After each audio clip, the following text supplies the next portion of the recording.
죽음의 천사 메리, 그리고 잘못된 구원. 응급실 의사 소정의 또 다른 이름은 메리. 그녀는 감당할 수 없는 고통 속에서 존엄한 죽음을 원하는 말기 환자들에게 비밀리에 조력 사망을 제공하는 죽음의 천사입니다. 드라마는 안락사를 원하는 축구선수 최강윤에게 그녀가 마지막 샴페인을 건네는 장면으로 강렬하게 시작됩니다. 하지만 예상과 달리 약물이 제대로 듣지 않고 고통스러워하는 그를 결국 베개로 질식시켜야 했던 충격적인 오프닝은 그녀의 일이 결코 숭고하지만은 않으며 언제든 구원해서 살인으로 변질될 수 있는 위험한 행위임을 암시하며 극도의 긴장감을 자아냈습니다. 이 모든 것은 약물 공급책이 그녀를 시험하기 위해 벌인 일이었지만 이 사건은 결국 그녀의 꼬리를 밟게 할 결정적 단서가 되고 맙니다. 삶의 마지막 존엄을 위한 동행. 소정의 신념은 확고합니다. 난 사람들이 삶과 죽음을 선택할 수 있어야 한다고 생각해요. 그녀는 가족이 없다는 이유로 삶을 쉽게 포기하는 것은 아닌지 마지막까지 의심하고 환자가 진정으로 원하는 마지막을 맞이할 수 있도록 돕습니다. 남편이 죽고 홀로 남은 할머니가 가장 사랑했던 바닷가에서 평화롭게 눈을 감을 수 있도록 동행하고 극심한 고통 속에서도 병원비를 벌기 위해 배달 일을 놓지 못하는 청년에게 이제 그만 일을 놓으라며 따뜻한 위로를 건네는 모습은 그녀가 단순한 동정심이 아닌 한 인간의 마지막 존엄을 지켜주려는 깊은 공감에서 비롯된 행동임을 보여줍니다. 좁혀오는 수사망과 일상의 균열. 하지만 그녀의 위험한 신념은 현실의 법과 계속해서 충돌합니다. 아들의 죽음에 의문을 품은 국회의원의 압박으로 경찰은 약물 연쇄살인 사건의 전담팀을 꾸리고 본격적인 수사에 착수합니다. 날카로운 직감을 가진 형사 안태성은 병원이 아닌 곳에서 사망한 시한부 환자들의 연결고리를 파고들기 시작하고 마침내 최강윤의 시신에서 약물 성분이 검출되면서 수사망은 소정과 그녀의 조력자들을 향해 빠르게 좁혀오기 시작합니다.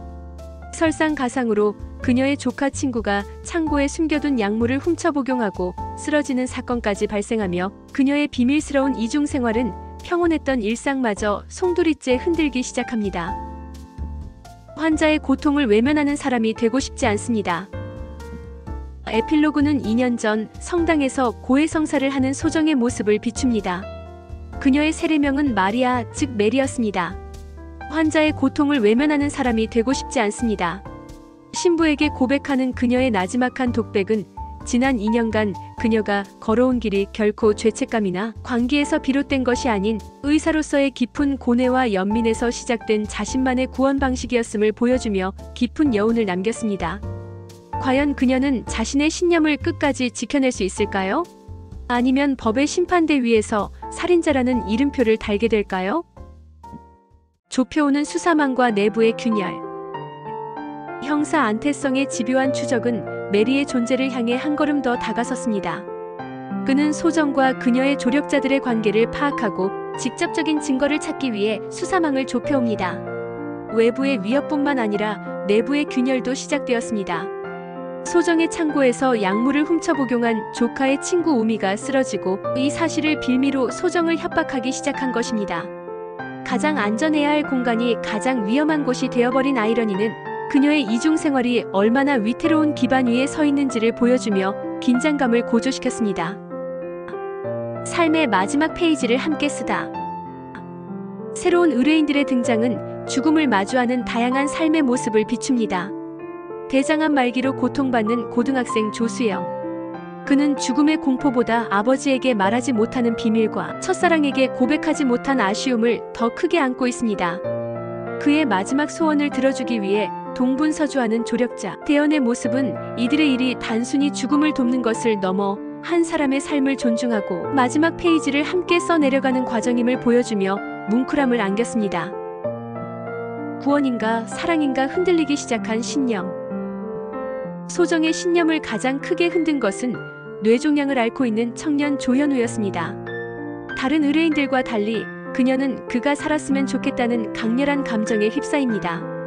미국에서 진행 중인 새로운 연구 가능성을 제시하며 삶의 의지를 북돋우려 하고 연락이 끊긴 그를 애타게 찾아 헤매는 모습은 더 이상 의사와 환자의 관계가 아니었습니다. 성당에서 폭력적인 보호자로부터 자신을 구해준 현우, 그 머리가 얼마나 성가셔 보이는지 모른다며 무심하게 머리핀을 건네는 그의 모습에 소정의 마음은 속수무책으로 흔들립니다.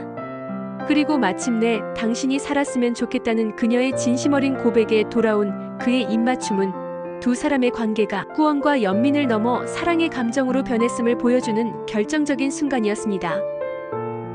남겨진 의문, 그리고 새로운 시작. 하지만 이 애틋한 입맞춤의 끝에는 충격적인 의문이 남았습니다. 과연 소정의 마음을 흔든 이 남자, 조현우는 누구일까요?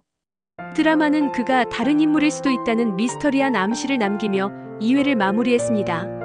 환자의 고통을 외면할 수 없어 시작했던 그녀의 위험한 동행은 이제 사랑이라는 가장 예측 불가능한 변수를 만나 어디로 흘러가게 될까요? 신념의 경계에서 위태롭게 흔들리는 그녀의 선택에 모든 것이 달려 있습니다.